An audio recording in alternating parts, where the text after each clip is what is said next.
Today's lecture is number 10, and it is about the translation of drama.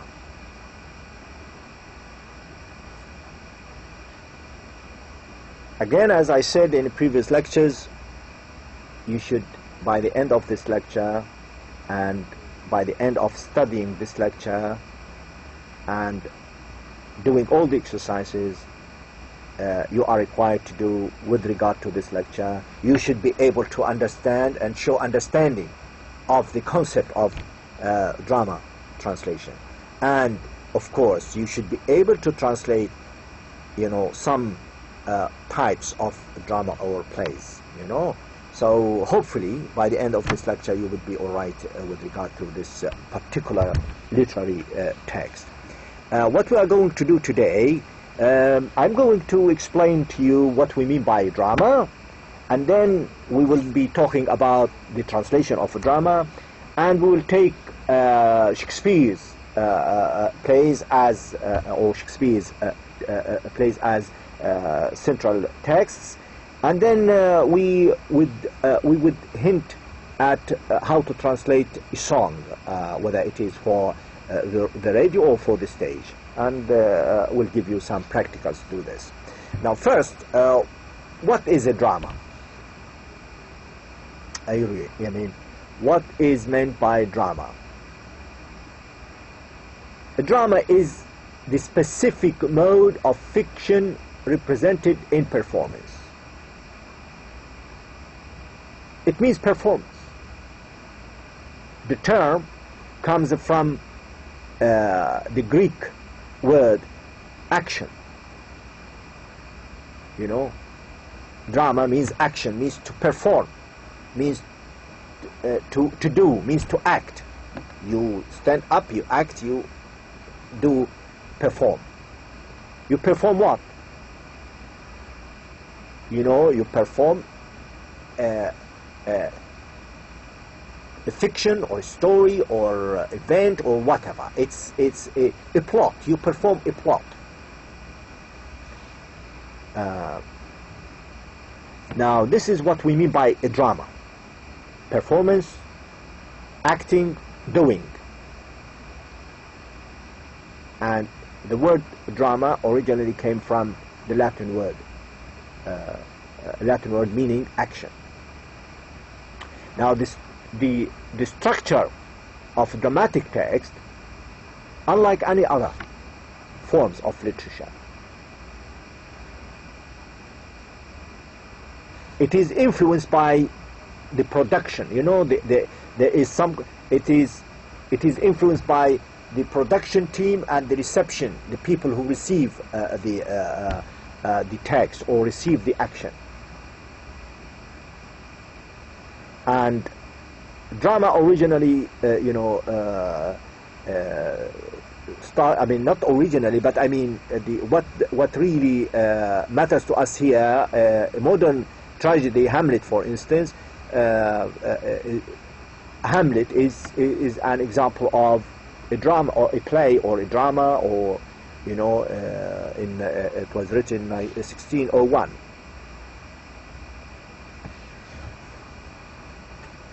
There are two types of drama: tragedy and comedy.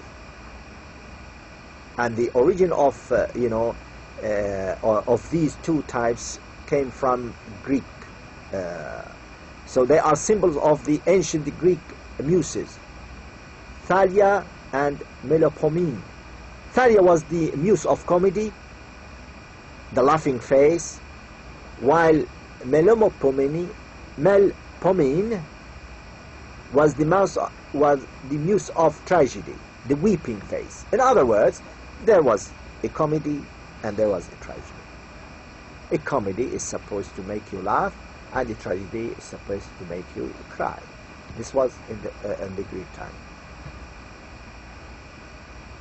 Now, again, it's now the meaning of a drama has slightly changed nowadays, especially when it comes down to when we see all these plays and series on TV. Drama in this sense refers to a play that is neither a comedy nor a tragedy. You know, in this narrow sense that the film and the television industry and film studies adopted to describe drama as a genre within their respective media. Sometimes they say, well, this movie is a drama, or that series is a drama. So this concept of drama is not the same concept of, you know, the concept used in the Shakespearean time, or in the Greek time. You understand? Because, you know, the concept changes according to, you know, time and history. But the drama is often combined with the music and dance. The drama in opera, for instance, is generally sung throughout. Musical generally include both spoken dialogue and songs. So a drama is really, I mean, the concept of drama covers all these activities, whether it is in a film, in a movie, or on TV, or on theater. It is some kind of acting. It is some kind of performance. Sometimes it has music. Sometimes it doesn't. It could be spoken. It could be like in the form of a dialogue. It could be in the form of songs, and it could be a play written for page or as a text. So this is very briefly. This is a brief introduction about what we mean by a drama.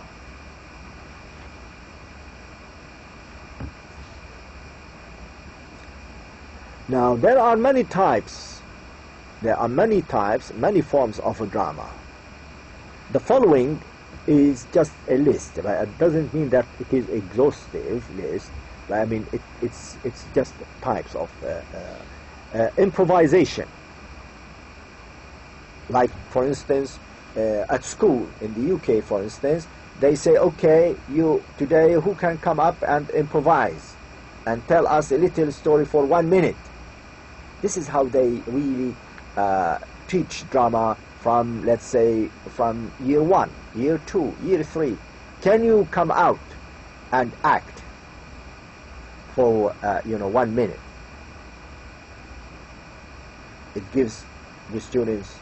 It gives the student the confidence. It gives him the opportunity to speak, to perform, to build this confidence, and to learn. And I mean, we can do it at home. Why don't we do it at home? Come, my son, come, my brother. Can you, for instance, stand there and tell me what happened today, or at school? Can you act out in a funny way, or in a tragic way? So you can really practice this improvisation. You can really role play. Role play, students are given a particular role in a scripted play.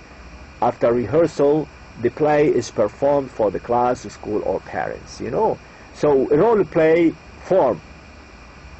At the end of the term or at the end of the year, parents go to schools to attend, for instance, a goodbye party or a graduation party, and there is a kind of role play drama or something like that. So this is another type of a drama. Mime. Children use only facial expressions and body language to pass on a message, script to the rest of the class. So they mimic, he's mimicking and so on. Masked drama. Masked drama, the main props are masks. You cover. Children then feel less inhibited to perform and overact while participating in this form of a drama. Now, when you put a mask on your face, whether you are a child or an adult, you don't feel scared or shy or embarrassed from really acting. So this is another type of drama. It helps. And there is another, puppet plays. Children use puppets to say and do things that they may feel too inhibited to say or do themselves. you know, they use sometimes if you have children or brother and sisters, and you've got these toys, and they play with them. You know, you do this, you do that. It's like a kind of trying to act, trying to perform. Now, the whole idea of saying what I'm saying is to give you a message that when you are translating a drama, you need to take into account all these types. How are you going to translate this type of drama or play? You know, so you need to understand all these forms of a drama first, and then let's move to another point. Then you ask yourself, okay, how am I going to translate the drama? Okay, what now the main problem that theater translation scholars and practitioners are confronted with is the definition and subsequent position of the dramatic text. In other words, whether the play is primarily a literary genre or textual sign of the larger theatrical system. Now the question you ask yourself, is the drama or is the play, is it a dramatic text, or is it just a literary genre?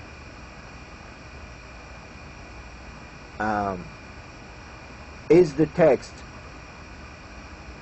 text for performance, or is it just a literary text? You need to ask yourself, this text you are claiming that it is a play, is it for performance or is it for page? In other words, do you want me to translate it for the theater to act out or to perform, or you want me to translate it for people to read? You need to ask yourself. So there are so many approaches to translating a drama or translating a play. Okay. So we take, for instance, an example of Shakespeare. Now, Shakespeare, as you probably know, I'm sure you must have read something about Shakespeare. Shakespeare is, considered to be among the most widely translated writers and the most frequently performed playwrights in the world, in world literature. He's really considered to be the best, because if you study English and you haven't studied Shakespeare, it means you haven't studied the English literature, and you learn a lot from him. We'll have some examples of his writing, but what matters to us here is what kind of problems a translator might face when he or she translating Shakespeare or Shakespearean plays. Now, Shakespeare is well known for his language, for his style, for his ideas, for his openness, for his liberty, for his complicated plot, and so on. Now, the following are characteristics or features of Shakespeare's textual writings. Now, you have obscure, Shakespeare obscure, the range. Let me read this out for you. The range of technical problems that the translator of Shakespeare may be faced with is quite formidable, is quite unbelievable, including, as they do, the many textual cracks. Shakespeare's obscure, cultural, and intertextual allusions, means references. In the text, there are so many allusions, so many associations, references to this and that. his archaisms means he uses Old English and neologism, his contrastive views of words of Anglo-Saxon and Romance origins. He uses words from Anglo-Saxon, means very short, one syllable, two syllable words, and then Roman words, Roman words or Latin words, huge one, long ones. His use of homely image, mixed metaphors, and iterative imagery, the repetition of thematic keywords, the personifications, Shakespeare's pun, ambiguities, and so many forms, so many forms of linguistic components, linguistic elements, cultural elements, stylistic elements or stylistic features, semantic dimensions, associations. So you really need to be aware of all these, features to be able to translate a drama written by someone like Shakespeare.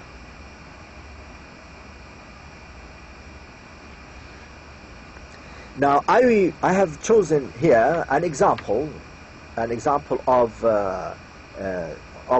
Shakespeare's play. It's called The Merchant of Venice. How are you going to translate this excerpt from Merchant of Venice, Act 3, Scene 3? Now, are we going to translate it for page or for stage? So you need to ask yourself. Let's see. Scene 3, Venice Street. Enter Shylock, Salarino, Antonio, and Jailer. Shylock and Antonio. To give you an idea, Shylock is a Jewish rich person. Antonio borrows money from Shylock, but unfortunately he cannot pay him back on time.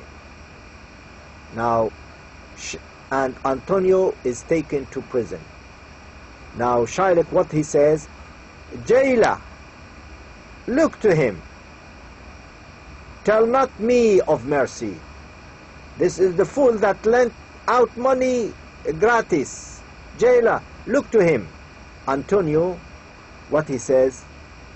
Hear me yet, good Shylock.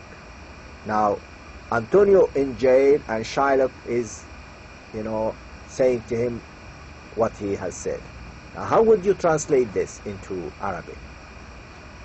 And I've given you A, B, C, and D. Number one, Al-Murabi, because Shylock, he asked for interest on the money he lent Antonio. Al-Murabi, As-Sajjan,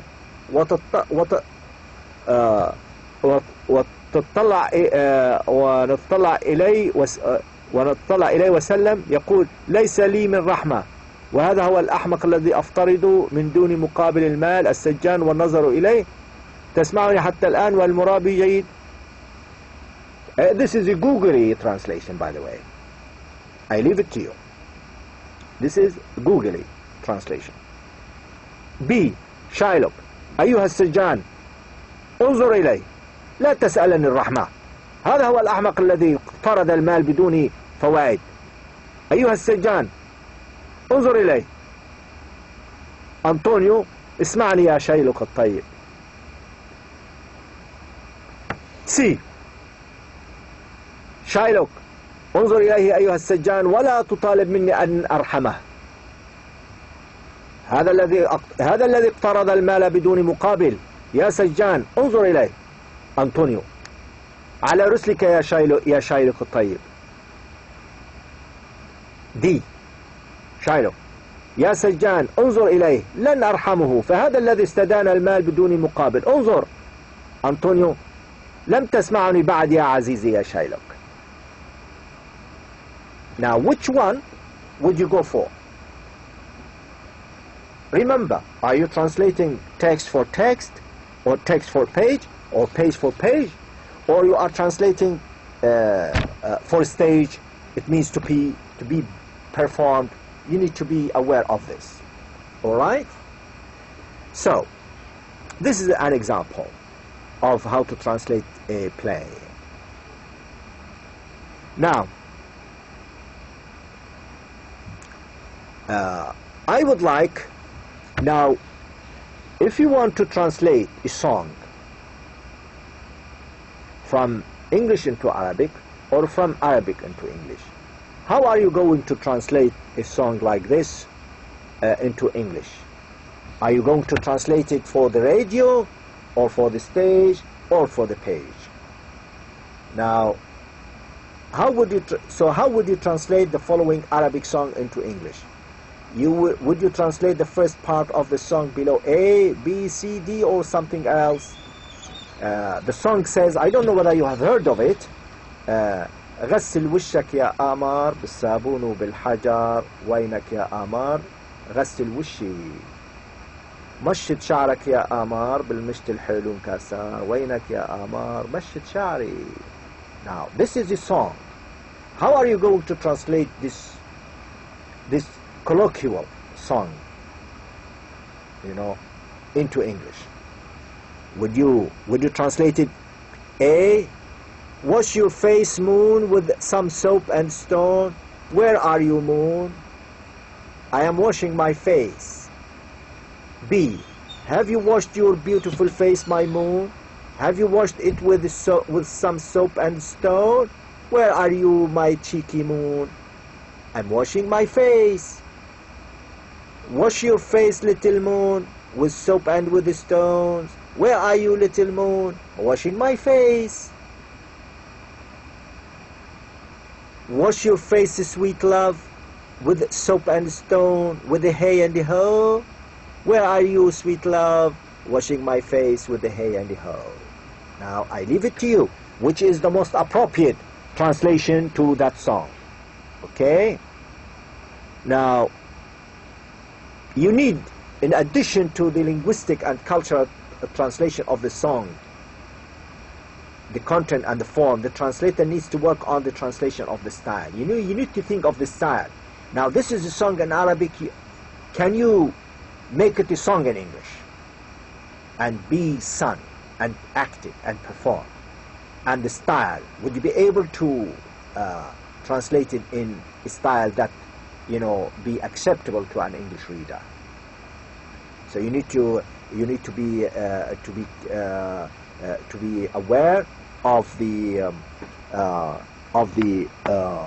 archaic, the dialectical or the idiosyncratic features of the writer. To be able to translate it into English and achieve equivalence in English, communicative purpose, good style, and good effect and impact on the reader.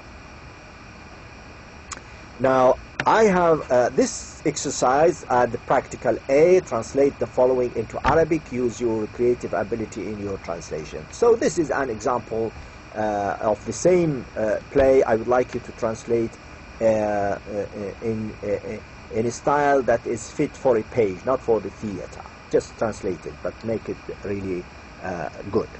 And I would like you to translate the rest of the song, all of it. It is very important song, by the way, and it's as I said earlier, and I will repeat myself, that everything you take here and mentioned in the slides and in the handouts are required in the exam. So you need to really read them, translate them, practice them, and leave it to God, inshallah.